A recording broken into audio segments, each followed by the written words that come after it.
Hello everyone, welcome back to the channel educational youth freaks. I am Kumar Shubham और मेरी ICR all India rank 191 थी। So friends, आज की इस वीडियो में मैं आपको बताने वाला हूं कि आईसीआर क्या है, आईसीआर की एग्जाम पैटर्न क्या होती है, एलिजिबिलिटी क्राइटेरिया क्या है, कितने मार्क्स चाहिए कि आपको एक सीट मिल जाएगी, टोटल सीट्स कितने हैं एंड वो कौन कौन सी बुक्स हैं, यानी कि प्रिपरेशन स्ट्रेटेजीज बताऊंगा कि कौन कौन से बुक्स आपको रेफर करनी चाहिए, प्रीवियस ईयर पेपर्स आपको कहां से मिलेंगे या फिर कैसे आपकी टोटल स्ट्रैटेजी होनी चाहिए कि आपको एक बेस्ट रैंक मिले और एक बेस्ट कॉलेज मिल सके। सो वीडियो स्टार्ट करते हैं। ये वीडियो देखने के बाद आपको आईसीआर रिलेटेड कोई भी वीडियोस देखने की जरूरत नहीं पड़ेगी, आपके सारे पॉइंट्स क्लियर आउट हो जाएंगे। सो सबसे पहले बात करते हैं आईसीआर क्या है। सो आईसीआर का फुल फॉर्म होता है Indian council of agricultural research.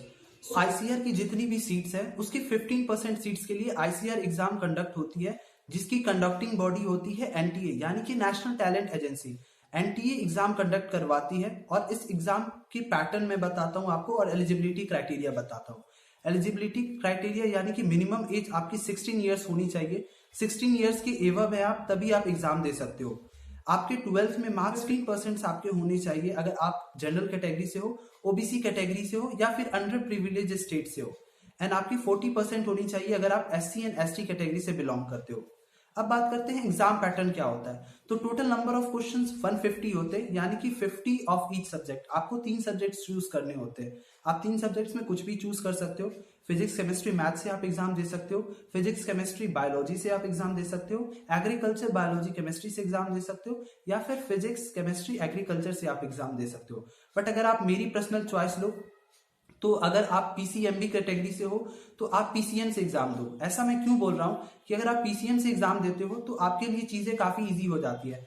आप एग्रीकल्चर के लिए भी अप्लाई कर सकते हो, horticulture, forestry, fisheries, biotech, agriculture engineering, agriculture food technology. आपके मार्क्स के अनुसार आपको कोर्स मिलना काफी इजी हो जाएगा। अगर आपके मार्क्स अच्छे हैं तो आप आराम से एग्रीकल्चर ले सकते हो। अगर आपके मार्क्स कम भी होते हैं तो आपको एग्रीकल्चर इंजीनियरिंग या फिर फूड टेक आराम से मिल जाता है।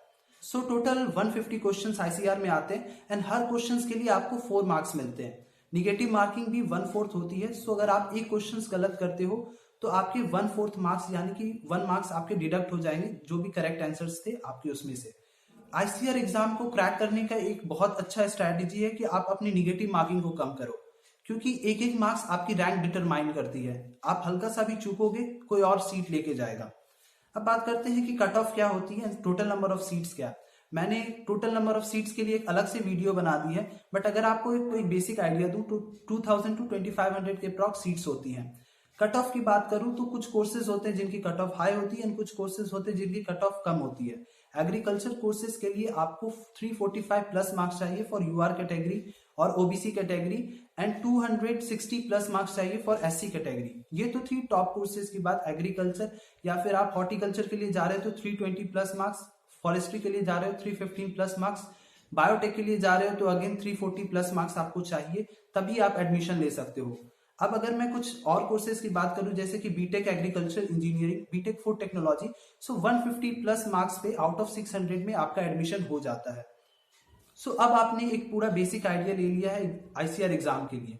अब इसको क्रैक करने के लिए प्रिपरेशन स्ट्रैटेजीज आपकी क्या होनी चाहिए कि अभी आपके पास जो टाइम है उसके लिए आप कैसे अपने आप को प्लान करोगे कि आपको एक अच्छी रैंक मिल सके। देखिए, जो भी स्टूडेंट्स 400 प्लस मार्क्स गेन करते हैं उन्हें ही टॉप कॉलेज में जाने का मौका मिलता है, यानी कि आपकी रैंक 1000 के अंदर होनी चाहिए। अगर आप 1000 के अंदर रैंक अपनी स्टैब्लिश कर लेते हो देन आपको कहीं भी कुछ भी नहीं सोचना पड़ेगा, आप वेल सेटल हो कि आप बेस्ट कॉलेज में जाने वाले हो। सो मेक योर माइंड कि आपको 1000 के अंदर रैंक मिले। अब बात करते हैं ये रैंक आपको लानी कैसी है, वो कौन कौन सी बुक्स हैं जो आपको रेफर करनी है। तो पहले जो आईसीआर के एग्जाम्स होते थे उससे बाहर से भी क्वेश्चन पूछे जाते थे, बट जब से एनटीए कंडक्ट कर रही है आईसीआर का एग्जाम, पूरा एग्जाम पैटर्न जो है एनसीईआरटी से स्टिक हो चुका है। मतलब you must stick to NCERT. आप पहले एनसीईआरटी की बुक्स को रेफर करें। एनसीईआरटी आप बायो आपके टिप्स पे होनी चाहिए, केमिस्ट्री आपके टिप्स पे होनी चाहिए, फिजिक्स भी आप एनसीईआरटी से पढ़ो। एनसीईआरटी से अगर आपको उतनी अच्छे से समझ में नहीं आती है देन आप कोई भी बुक रेफर कर सकते हो, प्रदीप या फिर कोई भी बुक आप रेफर कर सकते हो।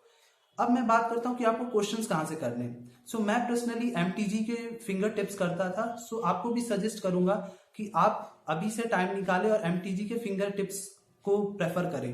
मैं मॉड्यूल्स भी करता था। अगर आप किसी कोचिंग इंस्टीट्यूट से जुड़े हुए तो आप मॉड्यूल्स कर सकते हो। बट अगर आप सेल्फ प्रिपेयर कर रहे हो तो कहीं से मॉड्यूल मंगा के डीएलपी लेके आप वो भी प्रैक्टिस कर सकते हो और साथ साथ एमटीजी के भी क्वेश्चंस कर सकते हो। But never leave NCERT. अगर आप एनसीईआरटी को छोड़ते आपके कंसेप्ट क्लियर नहीं होंगे। क्वेश्चंस एनसीईआरटी से ही आने हैं। आप अपने मार्क्स को, अपने रैंक को इंप्रूव करने के लिए आप अदर बुक्स रेफर कर सकते हो, बट बेसिक आपको एनसीईआरटी क्लियर होनी चाहिए। उसके बाद ही आप कोई अलग बुक रेफर करो। कई स्टूडेंट सेल्फ प्रिपेयर करते हैं, उनको लगता है कि हमसे नहीं होने वाला। ऐसा कुछ भी नहीं होता है। आप अगर एक अच्छी स्ट्रैटेजी से अपनी सारी चीजें प्लान करते हो देन डेफिनेटली आप क्रैक कर सकते हो कोई भी exam. So mostly JEE and NEET aspirants ही होते हैं जो आईसीआर में आते हैं, कुछ एग्रीकल्चर के स्टूडेंट्स। सो ये कहीं ना कहीं कोचिंग करते हैं। अगर आप कोचिंग नहीं भी करते हो that doesn't matter, that doesn't affect your result. आप अच्छा कर रहे हो, आप अच्छे से पढ़ रहे हो, then definitely you will get a good college. So ये चीजें आप अपने मन में ना लाएं, अपने आप को इंफीरियर मत फील करें कि मेरा नहीं होने वाला। अगर आप प्रॉपरली प्लान करते हो तो बिल्कुल होगा। अब इंपॉर्टेंट चैप्टर्स मैं बताता हूँ आपको कौन कौन से इंपॉर्टेंट चैप्टर्स पे, इंपॉर्टेंट टॉपिक्स पे ध्यान देना है कि आपकी रैंक अच्छी आए। सो मैंने एक वीडियो पहले ही इस पे बना रखा, बट इस वीडियो में शॉर्ट में आपको बता देता हूँ। अगर मैं बायोलॉजी की बात करूं तो बायो में हर एक चैप्टर इंपॉर्टेंट है। आप कोई भी चैप्टर छोड़ नहीं सकते हो कि चलो ये चैप्टर टफ है, ये चैप्टर हम नहीं करेंगे, we will get some other chapter और वहां से हम मार्क्स गेन कर लेंगे। ऐसा कुछ भी नहीं। For every line of NCERT आपको हर एक लाइन अपने टिप्स पे होनी चाहिए। मैं बार बार कहता हूं कि NCERT is the key of success. कोई भी कंपटीशन 12th के बेसिस पे कम्पिटिटिव एग्जाम आपको देना, you must refer NCERT. NCERT से बाहर अगर आप नहीं भी पढ़ते हो आपका सिलेक्शन हो जाएगा, आप टेंशन मत लो। 350 प्लस मार्क्स लाने हैं, आप आराम से गेन कर सकते हो। सो 50 में 45 क्वेश्चंस आप कोशिश करें कि आप बायो से कर लो। एंड केमिस्ट्री भी आपकी अच्छी होनी चाहिए, केमिस्ट्री भी आप अच्छी करो, क्योंकि बहुत बच्चे मैंने देखा है कि जो भी बायो रिलेटेड या फिर एग्रीकल्चर रिलेटेड स्टूडेंट होते हैं उनका फिजिक्स उतना अच्छा नहीं होता है। ये रियलिटी है। कुछ बच्चे होते हैं एक्सेप्शनल होते हैं जिनकी फिजिक्स भी अच्छी होती है, बट बहुत बच्चे ऐसे होते हैं जिनको फिजिक्स में प्रॉब्लम होता है।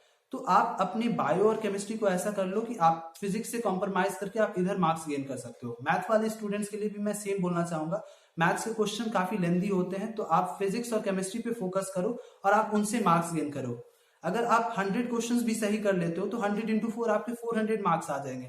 तो आप पहले से वेल सेटल्ड हो कि आपको एक अच्छी कॉलेज मिलने वाली है। इंपॉर्टेंट चैप्टर के लिए मैंने बायो का बता दिया आपको। केमिस्ट्री में आपको ऑर्गेनिक के लिए क्या करना है, जितने भी मैकेनिज्म है, मैकेनिज्म और नेम्ड रिएक्शन उनको याद रखने हैं। मोस्टली क्वेश्चंस नेम्ड रिएक्शन के आते हैं और मैकेनिज्म से आप क्वेश्चन सॉल्व कर लोगे। इंपॉर्टेंट चैप्टर्स की बात करूं तो आप हाइड्रोकार्बन्स बहुत अच्छे से पढ़ो, अल्कोहल, फिनॉल एंड ईथर अच्छे से पढ़ो, एल्डिहाइड, कीटोन, ईस्टर बहुत अच्छे से पढ़ो। कुछ चैप्टर्स है जिससे एक एक क्वेश्चन आते हैं, वो चैप्टर्स भी आप छोड़ नहीं सकते हो, जैसे कि बायोमोलिक्यूल्स हो गया, पॉलीमर्स हो गया। इनसे एक दो क्वेश्चंस आते हैं बट वो काफी इजी होते हैं। ऑर्गेनिक में बच्चे क्या गलती करते हैं कि उसे कॉन्फिडेंट होकर ले लेते हैं कि चलो हमने पढ़ रखा है, हमारे क्वेश्चन सही हो जाएंगे। बट ऑर्गेनिक बहुत ट्रिकी होता है, आपसे गलतियां करवाता है। क्वेश्चंस ऐसे सेट किए हुए रहते हैं कि आप गलती करो। एग्जामिनर को पता होता है कि आप कहाँ गलती कर सकते हो, पेपर वैसे ही सेट किया हुआ रहता है कि आप वैसे ही गलती करो, आपसे गलती करवाने की कोशिश की जाती है। सो आप उससे बचो।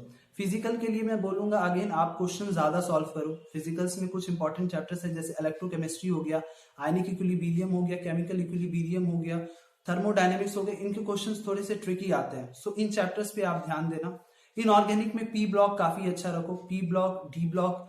मेटलर्जी से बहुत क्वेश्चंस नहीं आते, एक दो क्वेश्चंस आते हैं एंड वो एनसीईआरटी से पढ़ के हो जाएगा। कोऑर्डिनेशन कंपाउंड अगेन अच्छा रखो इनऑर्गेनिक के लिए। फिजिक्स की बात करूं तो मैकेनिक्स आपका अच्छा होना चाहिए। देन ऑप्टिक्स आप अच्छे से पढ़ो एंड जितने भी मॉडर्न फिजिक्स के चैप्टर है जैसे dual nature of matter and radiation, semiconductor, atomic nuclear, ये सारे जितने भी चैप्टर्स है ना काफी इजी होते हैं और इन चैप्टर से आप अप्रॉक्स 8 क्वेश्चंस कर सकते हो। 8 क्वेश्चंस इन चैप्टर से ही आते हैं। सो ये सारे चैप्टर्स आप फिजिक्स में अच्छे रखो। क्या होता है कि कुछ बच्चे छोड़ देते हैं, जैसे कि सेंटर ऑफ मास के क्वेश्चंस या फिर रोटेशनल मोशंस के क्वेश्चन, इसके थोड़े से क्वेश्चन ट्रिकी होते हैं। तो कोई बात नहीं, अगर आपको इन चैप्टर्स में प्रॉब्लम हो रही है आप उसको छोड़ के बाकी चैप्टर्स पे बट फोकस करो। 12 के जितने भी चैप्टर्स है, इलेक्ट्रोस्टैट हो गया, करंट इलेक्ट्रिसिटी हो गया, मैग्नेटिज्म हो गया, इनके क्वेश्चंस काफी ज्यादा होते हैं। प्लान योर सिलेबस वाइजली और अपने टाइम को आप यूटिलाइज करो अच्छे से, टाइम वेस्ट मत करो इन फोन्स वगैरह। फोन्स को कुछ दिन के लिए साइड कर दो और अपने सिलेबस को बहुत अच्छे से कवर करो। जितने अच्छे से आप सिलेबस को कवर करोगे उतना अच्छा आपका रैंक होगा एंड लाइफ उतनी ज्यादा आपकी सिक्योर हो जाएगी। सो ये तो थी एक बेसिक आइडिया। मिलता हूं मैं अपनी अगली वीडियो में, तब तक के लिए स्टे सेफ, कीप प्रिपेयरिंग। अपना जो भी है 100% आप देने की कोशिश करो। लीव द रेस्ट कुछ फेट में भी होता है। इन्हें एग्रीकल्चर रिलेटेड कैरियर स्कोप वगैरह सब कुछ बता रखा है। आप अपनी मेरी चैनल को आप अगर देखोगे तो आपको सारी वीडियोस मिल जाएगी। ये बहुत ज्यादा डिमांडिंग वीडियो था कि सर आप कैसे प्रिपेयर करना है आगे के आईसीआर के लिए, इसलिए मैंने एक वीडियो बनाई। So stay safe, take care, keep preparing. तब तक के लिए me Kumar Shubham, signing off, bye bye.